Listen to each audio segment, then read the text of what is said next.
As some meat processing plants slow down or stop production because of worker illness related to COVID-19, it's having a ripple effect through the food supply chain.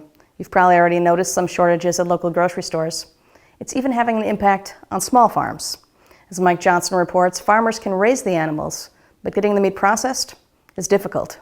Sean Mars is trying to grow his small family farm in the North Metro. Hey, pigs.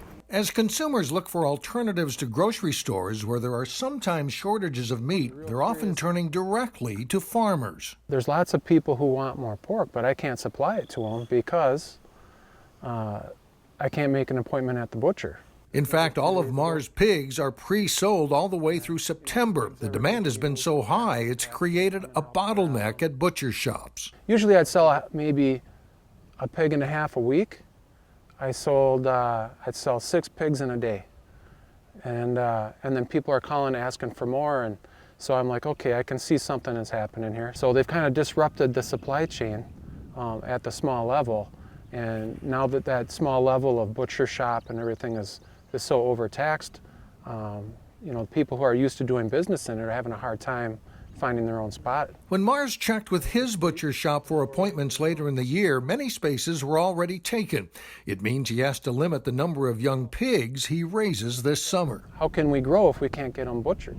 So it's really hard to grow the farm if we don't have the ability to process the meat someplace. Mars suggests a change in state rules that would temporarily allow custom meat processors to sell meat.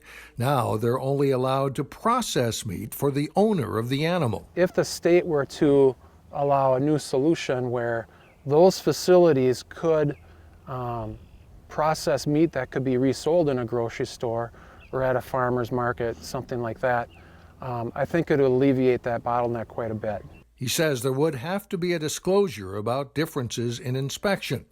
So Mars says he could buy more pigs to help meet the demand, but until the problem is solved, then what? People call and say, hey, can I buy a pig? And I say, yeah, you can buy a pig, but what are you going to do with it? One possible solution is building his own butcher facility, and he is working on it. For North Metro TV News, I'm Mike Johnson.